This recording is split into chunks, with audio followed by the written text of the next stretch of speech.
Hello YouTube, it is your youngest gamer, Pierce Allen, on YouTube, and today I'm bringing you the second next generation game that I've played a review for, and that game is, yes, you guessed it, Assassin's Creed 4 Black Flag. Alright, this game approximately took me about a week to beat. But the main thing is that it's just very big. It's the biggest Assassin's Creed game there is to date, and it's meant for you to get sidetracked. I mean, there's so many different things that you can do, and that's either assassin-like or pirate-like. So, in the review today, we'll be discussing the story, the gameplay, the side activities and on the side pastime activities, and then the verdict at the end of what I thought, how many stars it shall get. So that's what we will be doing. Let's get down to it. The story here takes off as Edward Kenway, the father to Haytham Kenway, and the grandfather to Connor Kenway.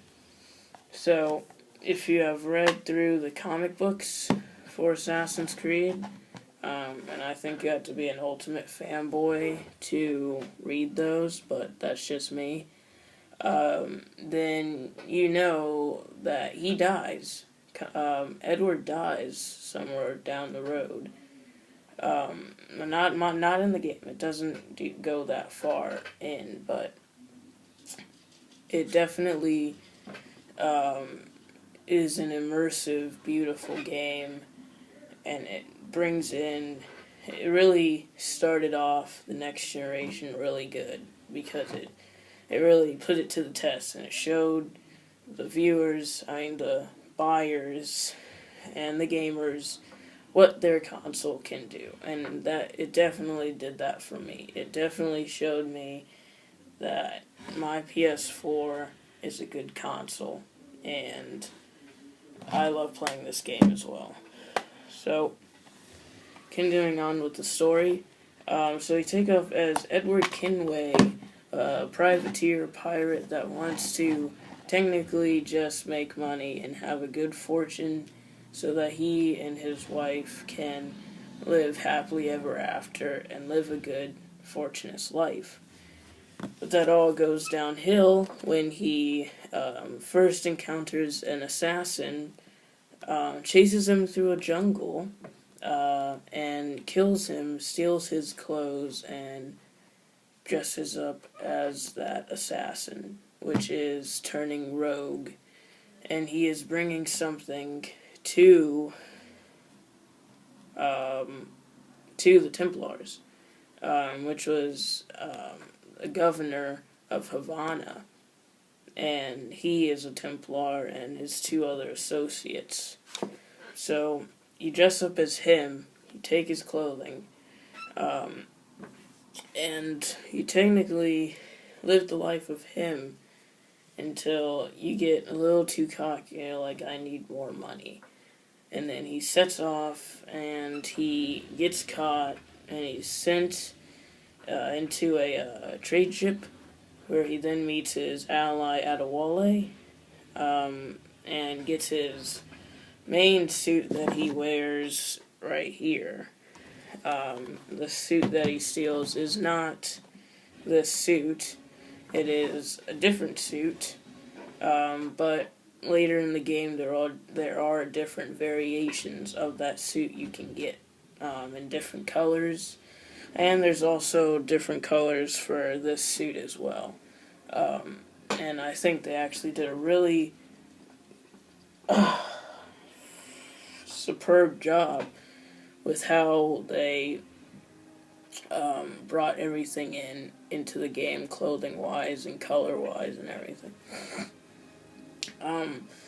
And really, it is just so much better than Assassin's Creed 3. It just shows what what one team can do different from the other team, because this game was absolutely magnificent. I almost don't want to count Assassin's Creed 3 as an Assassin's Creed game, because there's just aspects of it that aren't Assassin's Creed like.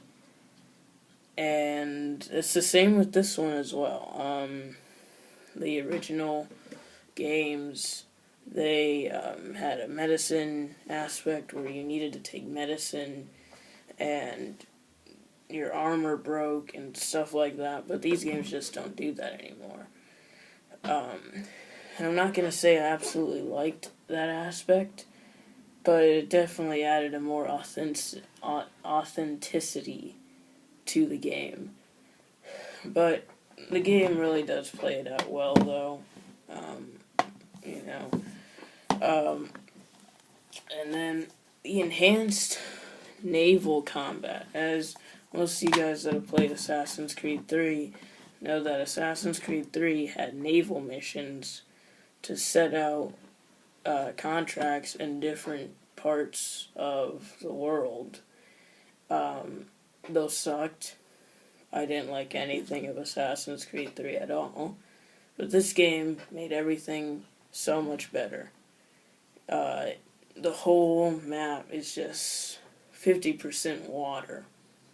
And it is just superb. You sail around, conquering ships, sending them to your fleet. And the assassin contract thing is now taken over by ships. So you now send your ships to take down other ships or a convoy or something and bring you back the loot that they receive. It's the same thing as an assassin's contract. It is just not assassins anymore. You cannot call on assassins anymore. I liked that aspect. I just didn't like taking care of them. Because even now, I barely pay attention to my fleet at all. I could really care less. But every now and then, I'll send I'll send a ship to your fleet. When you plunder over a ship, you have three options. Option A, you can repair the jackdaw with it. If you've taken too much damage in the fight, you can repair your ship.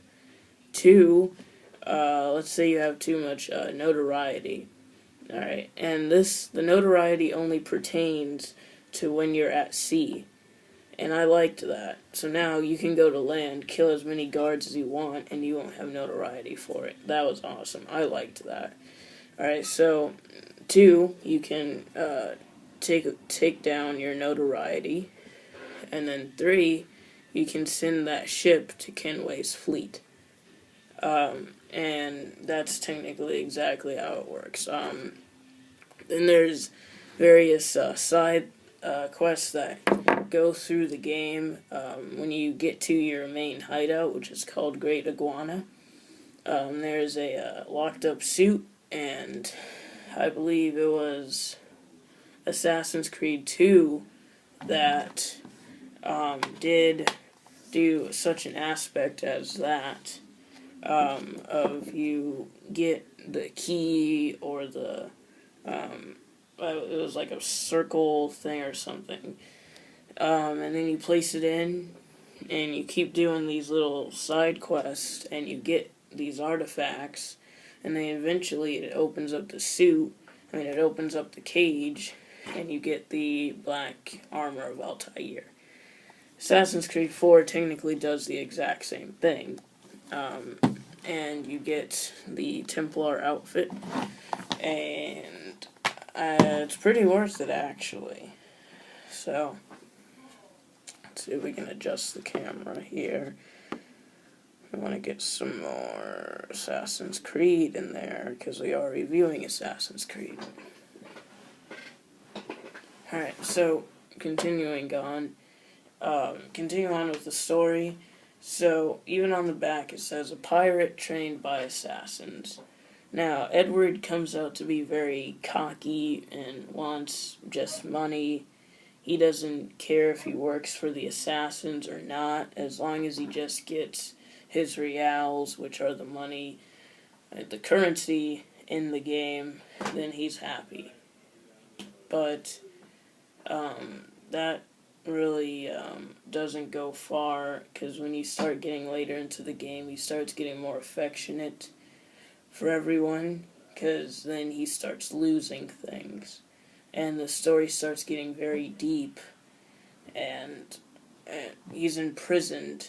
His friends are dying. So many different stuff is going on to where he wants to help the assassins. And this game takes over a course of about 10 years at least. And it doesn't feel like 10 years at all. And then you also have the present day, which I dreadfully hate in every game. I don't care, even if it's this game, which slightly was better than previous games. But it just takes you away from all the action, which is technically present day is all just go here, hack this, run away, hack this, all that. Someone's telling you to hack stuff, and you hack him. You hack into computers and hard drives and stuff to receive information and all that. Yeah, but you might be wondering, and this is a spoiler, if you have played Assassin's Creed 3, if you know that Desmond dies, you might think, well, who is able to play as Edward? Technically, your present-day character works for Abstergo Entertainment. Abstergo Entertainment technically just makes entertainment, movies, TV shows and stuff, and they want to make a movie out of what your present-day character, gets from his animus, which is the life of Edward Kenway. And they use that to make a movie, and throughout the game, you'll see trailers and prototype trailers for the movie that they're making. I just saw one today, but I forgot what it was called. I think it was called the Devils of the Sea. Yes. So, no, I have not played the multiplayer yet. I honestly don't really like Assassin's Creed multiplayer, but I don't mind it. So I think I will get to that. So, yeah. Final verdict for today. Our second Assassin's Creed game. Before I even get to that, flaws. Alright? Just like any other Assassin's Creed game, there are stupid missions. Alright? Stupid missions. About 25% to 50% of this game's story missions, are tailing and eavesdropping. I'm being serious. Tailing and eavesdropping. Almost every other mission gets very tiring and boring. That brings it down a lot, because I dreadfully hated those missions. I really did. So, I didn't like that at all, because I think Assassin's Creed could have done more than that than just tailing and eavesdropping. Even Assassin's Creed 3 didn't have that many tailing and eavesdropping missions, so they could have done better than that. Besides that, there's not really any more flaws, except for when you're in naval combat, you'll just instantly run into a wall. I mean, it's like they know you're gonna be circling around the ship and doing all this stuff, but, you gotta be able to circle around and not get hit by all these mountains and stuff. Alright, but final verdict, because we're just about to run on 15 minutes. Final verdict, I give it a 8.5, just for the lack of variety in the missions of tailing and eavesdropping constantly, and glitches here and there. So this has been the end of my Assassin's Creed review. I'll see you guys next time with a review on DC Universe. Have a good one, guys.